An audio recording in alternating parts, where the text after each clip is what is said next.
Dr. Lena Mercer had never planned on leaving Earth. She was a veterinarian, not a starfarer, and the idea of patching up alien livestock on distant moons wasn't exactly part of the curriculum back at Colorado State. But after the Interstellar Accord opened opportunities for cross-species medical exchange, the Galactic Veterinary Corps started hiring humans, particularly those known for a gift that no scanning instrument could replicate: calming animals that had no reason at all to trust them. Lena had that gift. She didn't understand it, and she sure as hell couldn't quantify it, but something about her tone, her posture, her patience. Animals responded. Even the worst biters at the Denver shelter softened when she murmured to them. Her fellow humans jokingly called it Earth magic. Most aliens just called it terrifying. But on the station Keth Prime Orbital 6, where species from 50 systems lived in a tangle of biomes and artificial atmospheres, Lena's reputation had already begun to spread, quietly but persistently. And so, when a frantic pounding echoed against the clinic doors at 0300 station time, Lena was the one who responded. Beginning, the door slid open, revealing a towering Varkuan, a scaled, four-armed reptilian species known for strict hierarchy, sharp fangs, and a stubborn refusal to trust anyone who smelled mammalian. The creature wore the uniform of a cargo hauler captain. His upper arms held something tightly wrapped in thermal cloth, the lower arms trembled in distress. "Human!" he hissed, voice vibrating like a growl trapped in metal. "Help me!" Lena blinked. Yes? Come in, please?" The Varkuan shoved past her, antennae stiff with fear. "My companion, my bonded Drake, he is dying." The station vet refused him. Refused. The alien vet on shift was Dr. Takorin, a six-legged arthropoid who followed the conservatory doctrine: never treat creatures deemed aggressive apex breeds without sedation and containment. And Varkuan drakes, massive winged reptiloids with venomous bites, were the definition of aggressive. Lena gestured toward the examination bay. "Set him down." Slowly. The Varkuan unwrapped the cloth to reveal a creature the size of a medium dog, sleek scales, folded wings, trembling in pain. A deep wound along its left flank oozed blue-green blood. Its breathing hitched, eyes dilated wide in panic. Drake, juvenile, maybe 2 years old by Varkuan standards, and hurting. The Varkuan captains rarely showed emotion.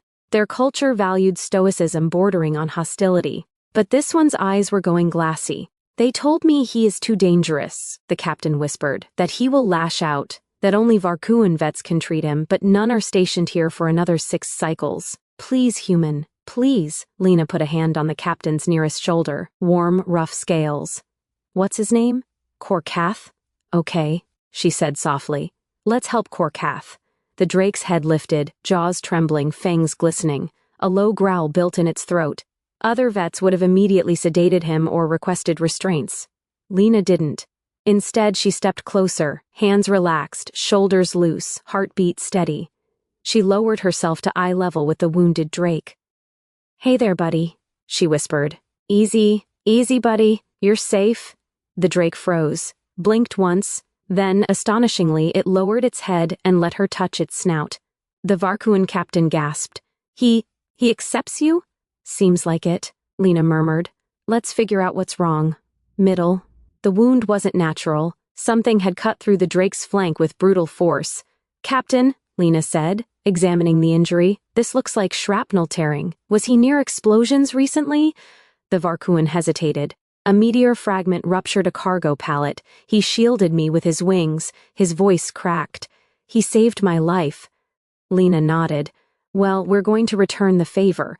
She reached for her tools: sterile wipes, a regen suture kit, analgesic spray, microscanners.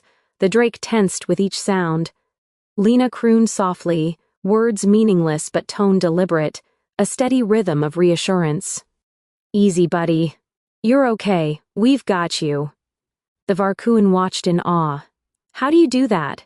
He would never allow another species to touch him. "Animals understand tone before words," Lena said. "Some humans just have a knack." The bioscanner chirped, metal fragments still embedded deep. Damn, I'll need to extract it manually. That's when the clinic door burst open. Dr. Takorin clattered inside, mandibles clicking in irritation. What is happening here? I heard unauthorized activity. Lena straightened. Emergency case. The Varkuan vet refused treatment. I accepted. Takorin's antennae twitched.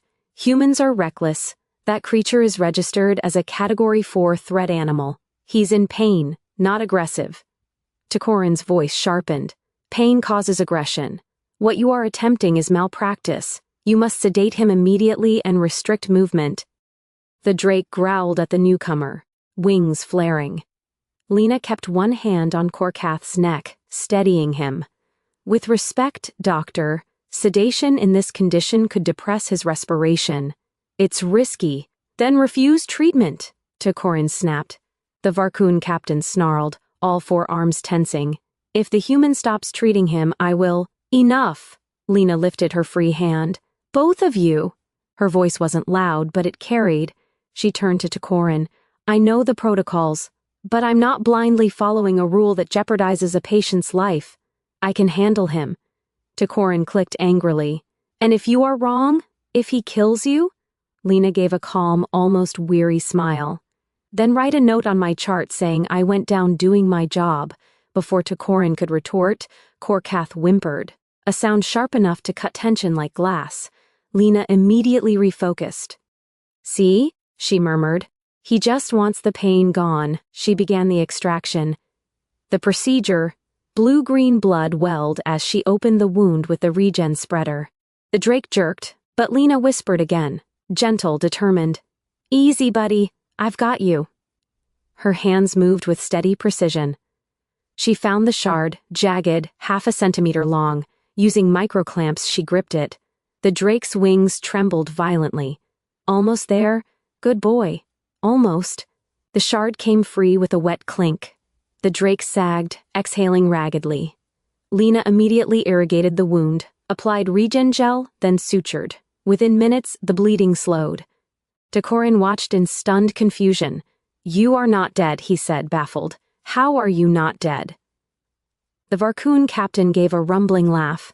Because humans are bizarre little mammals who whisper apex predators and expect obedience.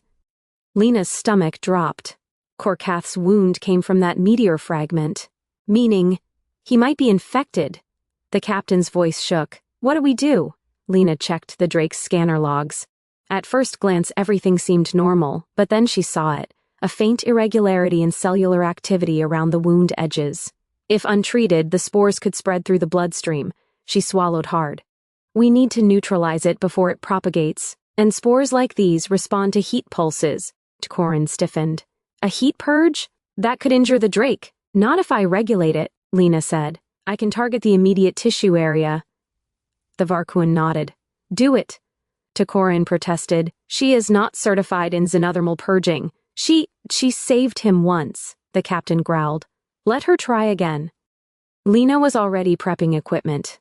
We don't have time to argue. The heat purge. The device looked like a cross between a cauterizer and a laser scalpel, designed to kill microbial life by literally cooking it.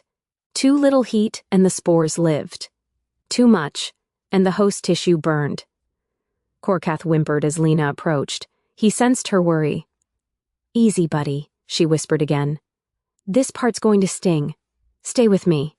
The drake pressed its snout to her palm. She swallowed emotion and began. The heat pulse glowed orange as it sank into the scales around the wound. Korkath trembled violently. The captain hovered helplessly. Takorin muttered diagnostic readings under his breath.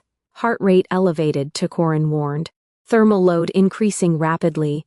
I know, Lena murmured. She felt sweat bead on her forehead as she rode the line between life-saving and harm-dealing. Almost there. Stay with me, buddy. Nearly. At last a sensor chimed. Spore activity 0. Lena exhaled shakily. Done. The drake collapsed, against her, exhausted. You will live, the captain whispered to his companion. You stubborn little beast. Ending. Over the next several hours, Korkath's vitals stabilized. The spores were neutralized. The wound showed clean regeneration. The station emergency passed without broader contamination. Takoran approached Lena while she cleaned instruments. I have revised my opinion, he said stiffly. Human methods are unorthodox, but your results are undeniable. Lena smirked. You're welcome. I will file a commendation, he added reluctantly. Your approach may warrant inclusion in updated cross-species care guidelines. Thank you, Doctor. The Varkuan captain entered, holding a datapad. Dr. Mercer, he said, voice deep with gratitude. Korkath is resting comfortably. He will fly again within 2 cycles. That's wonderful. There is more, he said. The Varkuan High Dominion has been informed of your actions. They request your presence, planetside, in our capital so they may honor you formally. Lena blinked. Honor me? Why? Because, he said, few ever gain the trust of a Drake. Fewer still save one's life twice in a single night. Among my people, that earns respect. Even fear, perhaps. Fear? Why fear? He looked at her with a surprisingly warm expression. Because you whispered, easy, buddy, and the apex predator obeyed. Later that night, after everyone left, Lena sat beside Korkath's recovery alcove. The Drake shifted, eyes half open. She stroked his snout gently. You're okay now, she whispered. Good job, buddy. The Drake rumbled a soft, affectionate sound, something between a purr and thunder. On the station above a distant world, in a galaxy filled with dangerous creatures and complex civilizations, a simple human whisper had changed everything. Word would spread across Keth Prime, across the Varkuan Dominion, across the interstellar lanes. Human vets don't just treat animals, they tame fear itself. And somewhere deep inside, Lena Mercer smiled. Because she hadn't come to the stars to be a hero. She'd come to help creatures in pain, and she'd keep whispering easy buddy to every terrified patient, no matter their fangs, wings, or venom, until the galaxy learned what humans had always known. Kindness is the strongest force in the universe.